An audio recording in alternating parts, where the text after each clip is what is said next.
replaying the argument from 3 hours ago, hands still shaking from words you can't take back. Or maybe you're lying awake at 2 in the morning, mind racing through tomorrow's presentation, building worst-case scenarios that haven't happened and probably never will. This is the cost of an untrained mind. It runs wild, drags you into every storm, turns minor turbulence into full catastrophe. We live in a world that rewards reaction. Scroll, react, respond, repeat. Someone says something offensive online, your blood pressure spikes. Plans change last minute, panic sets in.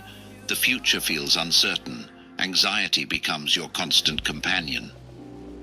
And somewhere along the way, you started believing this is just how life works. That chaos is inevitable, and you're simply supposed to survive it, white-knuckled and exhausted. But 2,000 years ago, men who faced actual chaos, war, slavery, political assassination, plague, discovered something different. They found that the mind could be disciplined. That calm wasn't reserved for the lucky few, but available to anyone willing to train for it. Marcus Aurelius ruled an empire while it crumbled. Epictetus was born a slave and died a teacher of emperors. Seneca counseled a madman and kept his center. They had a secret, not a philosophy to study, a practice to live. 9 principles, ancient roots, modern battles. If you're done being controlled by chaos, drop "I am unshakable" in the comments. Say it out loud as you type it. That's your first act of training, declaring who you're becoming. Your training starts now. Lesson 1. Epictetus said it plainest. We cannot choose our external circumstances, but we can always choose how we respond to them. This is where Stoic calm begins, not in denying reality, but in drawing a clear line between what belongs to you and what doesn't. Your thoughts, your judgments, your effort, your character, these are yours. Everything else, not yours. The weather, traffic, other people's opinions, the economy, whether your flight gets delayed, whether someone returns your text. Most of us waste enormous energy trying to control things we never could. We argue with reality. We rage at the rain. We stress over outcomes that haven't happened yet and may never happen at all. And in doing so, we hand our peace over to forces completely outside our reach. Imagine you're stuck in traffic on the way to an important meeting. You can feel your heart rate climbing, frustration building, thoughts spiraling. This is unacceptable. I'm going to be late. They'll think I'm unreliable. But here's the truth. You don't control the traffic. You never did. Complaining about it doesn't move the cars. Anger doesn't clear the road. What do you control? Your response. You can call ahead. You can breathe. You can accept the situation and use the time to mentally prepare. You can choose not to let something outside your control ruin your internal state. Try this. When you feel stress rising, ask yourself, is this within my control? If the answer is no, release it. If yes, act on it. That simple filter will save you years of suffering. The calm mind doesn't try to control the uncontrollable. It focuses its power where power actually lives, within. Lesson 2. The Stoics had a practice that sounds dark but is deeply liberating, premeditatio malorum, the premeditation of adversity. Before the day began, Marcus Aurelius would sit quietly and imagine everything that could go wrong. Difficult people, setbacks, betrayals, loss. Not to torture himself, but to prepare himself. Most of us avoid thinking about bad outcomes. We cross our fingers and hope for the best, which leaves us blindsided when things go sideways. The Stoic does the opposite. By mentally rehearsing adversity, you remove its power to shock you. When the difficult thing actually happens, you've already met it in your mind. You're ready. Seneca wrote, A gem cannot be polished without friction, nor a man perfected without trials. The trials are coming. That's not pessimism, that's reality. The question is whether you'll face them fragile and surprised, or prepared and grounded. Here's how to practice it. Each morning, take 2 minutes to imagine potential challenges. Maybe it's a tough conversation at work. Maybe your project gets rejected. Maybe someone's rude to you in line at the store. Don't dwell in catastrophe, just acknowledge the possibility. Then ask yourself, if this happens, how will I respond with calm and intention? This isn't about inviting negativity, it's about building resilience. Athletes visualize performance under pressure. Soldiers train for combat before the battle. You're doing the same with your mind. When hardship arrives and you think, I knew this could happen, I'm ready, you'll stand firm instead of collapsing. You won't waste energy on shock or denial. You'll move straight to response. The prepared mind doesn't panic. It acts. Lesson 3. Marcus Aurelius reminded himself constantly, confine yourself to the present. Think about where your suffering actually lives. Anxiety is almost always about the future, things that haven't happened and might never happen. Regret is about the past, things you can no longer change. But right now, in this exact moment, are you okay? Is there an actual problem demanding your attention right now? Most of the time, the present moment is fine. It's your mind time traveling that creates the chaos. Seneca observed that we're never truly living. We're always preparing to live or regretting that we didn't live differently. We lose today by obsessing over yesterday or tomorrow, and in doing so, we lose the only time we actually possess. Here's the shift. When you notice your mind spiraling into future worries or past mistakes, bring it back. Not harshly, not with frustration. Gently, like guiding a child back to the path. Ask yourself, what is required of me right now? Not in an hour, not next week. Now. If there's action to take, take it. If there's nothing to do, release the mental grip. The present moment is the only place where you have power. You can't act in the past, it's gone. You can't act in the future, it doesn't exist yet. You can only act here. And when you bring your full attention to here, you reclaim your calm. Try this. Throughout your day, pause and notice where your mind is. If it's anywhere but now, guide it back. Feel your breath. Notice what's around you. Ground yourself in this moment. The present is the only time frame that can't overwhelm you, because it's all there is. Lesson 4. Marcus Aurelius wrote, "If you are distressed by anything external, the pain is not due to the thing itself, but to your estimate of it, and this you have the power to revoke at any moment." Read that again. The event doesn't hurt you. Your judgment about the event does. Someone cancels plans. That's a neutral fact. You decide whether it means they don't value you, or simply that something came up. You get critical feedback at work. That's information. You decide whether it's an attack on your worth or an opportunity to improve. The rain ruins your picnic. That's weather.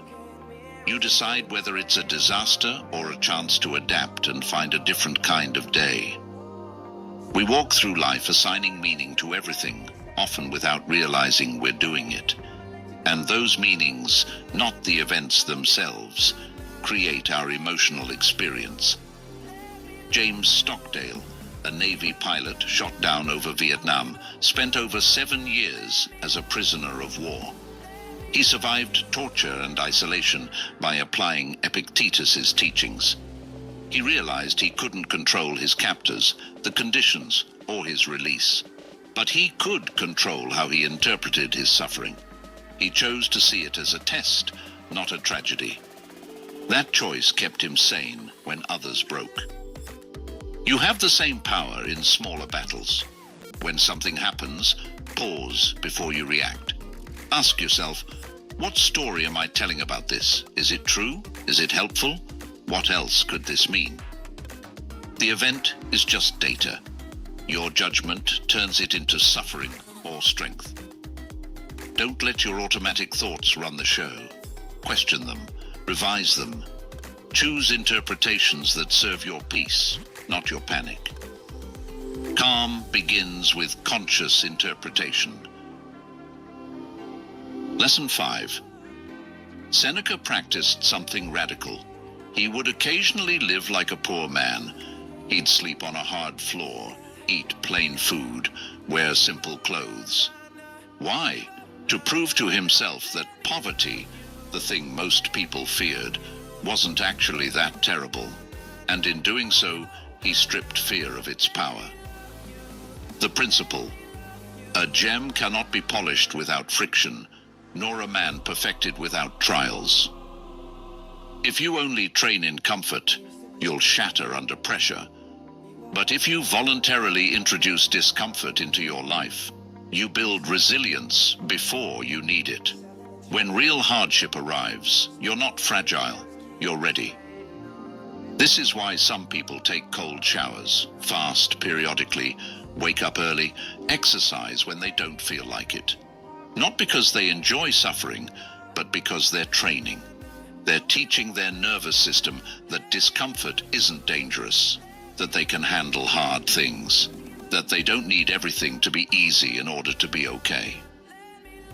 You can start small, skip a meal, and notice that hunger isn't an emergency. Take a cold shower and realize the discomfort passes. Say no to an easy comfort and choose the harder, better path. Each time you do this, you build proof. I can handle more than I thought. I'm stronger than my cravings. I don't need constant ease to survive. When chaos comes, and it will, you won't be meeting hardship for the first time. You'll have already trained for it in 1,000 small ways. The Stoics didn't fear difficulty because they practiced it. They knew their limits because they tested them, and when the real storm hit, they stood firm while others crumbled.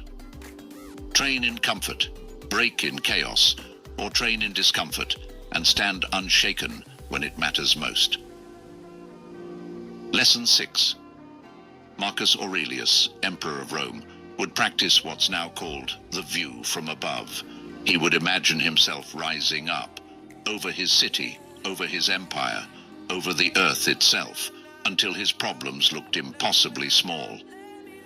From that height, the argument that consumed his morning was a whisper. The insult that stung was invisible. The crisis that felt world-ending was a momentary flicker in the vast expanse of time and space. This isn't about dismissing your problems or pretending they don't matter. It's about perspective. When you're nose to nose with a problem, it fills your entire vision. You lose sight of everything else. But when you zoom out, you see the truth. Most of what consumes you is temporary, small, and ultimately manageable. Try this. When you're spiraling, pause and imagine yourself from above. Picture your street, your city, your country, the planet. Notice how small the moment becomes. Then zoom out further. Imagine the solar system, the galaxy, the universe. Consider that 100 years from now, this moment won't even be a memory. Does that make it meaningless? No. But it does strip away the exaggerated importance your anxious mind assigned to it. You're one person, in one moment, on one spinning rock in an incomprehensibly vast cosmos.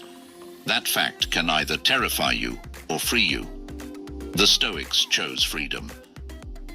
When you realize how brief and small your life is in the grand scale, you stop wasting energy on petty grievances.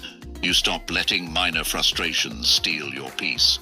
You start focusing on what actually matters: your character, your choices, your contribution. The view from above doesn't shrink your importance. It clarifies it. Lesson 7. Amor fati. Love your fate. Not tolerate it. Not endure it. Love it. This is one of the hardest and most powerful Stoic teachings. It asks you to embrace everything that happens, not just the good, but the bad, the painful, the unfair, as necessary, even beneficial. Marcus Aurelius wrote, "The impediment to action advances action. What stands in the way becomes the way." Every obstacle, every setback, every disappointment is raw material. You can resist it, rage against it, wish it were different, and stay stuck. Or you can accept it fully and ask, what can I do with this? When you resist reality, you suffer twice. Once from the event itself, and again from your refusal to accept it. But when you stop fighting what is and start working with it, something shifts. You reclaim your energy. You stop wasting time on anger or denial and redirect it toward response. This doesn't mean becoming passive. It means seeing clearly. If your flight gets cancelled, you can scream at the gate agent, who can't change it, or you can accept the situation and make a new plan. If you lose your job, you can spiral into victimhood, or you can see it as a forced opportunity to find something better. Acceptance isn't weakness, it's clarity. It's the refusal to waste energy on battles you can't win. Here's the practice. When something unwanted happens, take a breath and say, "This is what's happening, I accept it." Not "I like it," just "I accept it." Then ask, what's my next move? You don't control what life gives you, but you control whether you fight reality or work with it. Love your fate. Use your obstacles. Turn every setback into fuel. Lesson 8. Viktor Frankl, a psychiatrist who survived the Nazi concentration camps, discovered something extraordinary in the worst conditions imaginable. He wrote, "Between stimulus and response, there is a space. In that space is our power to choose our response. In our response lies our growth and our freedom." That space, that pause, is where calm lives. Most people react instantly. Something happens, and they respond on autopilot. Someone insults them, they insult back. Something goes wrong, they panic. A trigger appears, and the reaction fires without thought. But you're not a machine. You don't have to react immediately. You can pause. Even a single breath creates space. In that breath, you step out of autopilot and into choice. You interrupt the stimulus-response loop that's been running your life and reclaim your agency. Try this. Next time you feel triggered, anger rising, anxiety spiking, frustration building, do nothing. Don't speak. Don't act. Just breathe. Count to 3. Feel the impulse, but don't obey it. In that space, ask yourself, is this reaction going to serve me? Is this who I want to be right now? What response would I be proud of an hour from now? That pause is your superpower. It's the difference between being controlled by your emotions and choosing your response. It's the difference between regret and intentionality. The reactive person is a passenger in their own life, jerked around by every stimulus. The calm person pauses, considers, and chooses. Same event, entirely different outcome. You can't always control what happens, but in that sacred pause between what happens and what you do next, you have absolute freedom. That's where your training pays off. That's where you prove you're no longer at the mercy of the moment. Lesson 9.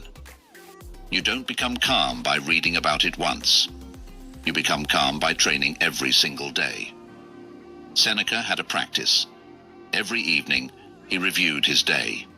He'd ask himself, where did I lose my calm? Where did I react instead of respond? What could I have done differently?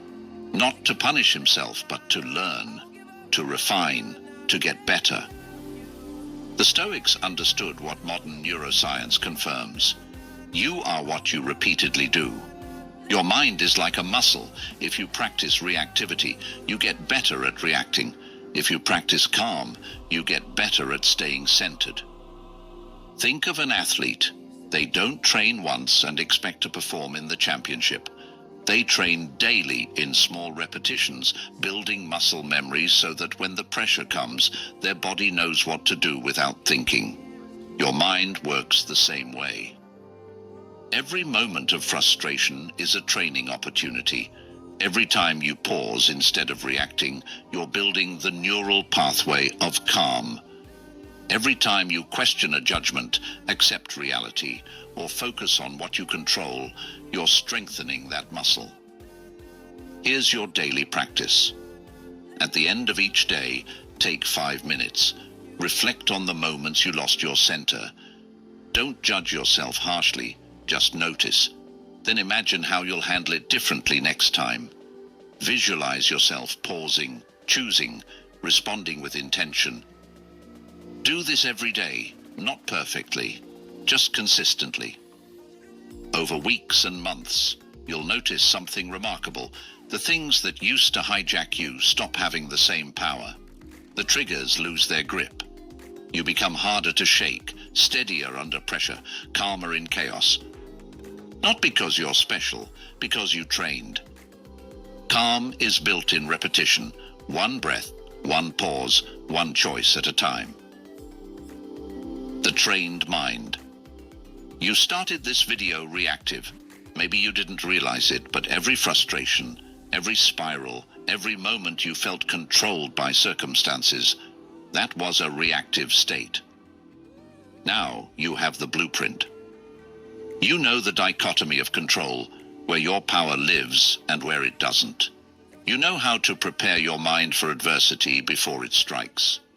You know the present moment is the only place you can act, and that your judgments create your suffering more than events ever could. You've learned to train through voluntary discomfort, to zoom out for perspective, to accept reality instead of fighting it. You know the pause between stimulus and response is sacred, and you know that none of this works unless you practice it daily, not once. These 9 lessons aren't theory. They're not philosophy to admire from a distance. They're a training regimen for your mind, tested across 2,000 years by people who faced wars, slavery, imprisonment, and empire. They worked for Marcus Aurelius on the battlefield, for Epictetus in chains, for Seneca in the chaos of Rome, for Stockdale in a prison cell, for Frankl in a concentration camp. And they'll work for you if you use them. Calm isn't something you hope for, it's something you build, brick by brick, breath by breath, choice by choice. The world will test you, traffic will trap you, people will disappoint you, plans will fall apart, chaos will arrive uninvited, that's guaranteed. But now you're not helpless, you're not at the mercy of circumstance, you're trained. So start today. Pick one lesson, practice it in the small moments, the minor frustrations, the everyday triggers. Build the muscle now so it's there when the real storm comes. Because calm isn't luck, it's not a gift, it's not who you are, it's what you practice. And you just learned how. If this resonated with you and you're committed to building a mind that doesn't break, drop a comment. Calm is my practice. Then subscribe to the Stoic Mode and hit that notification bell. We're just getting started on this path to inner mastery.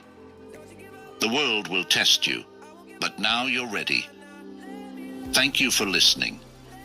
Choose wisely.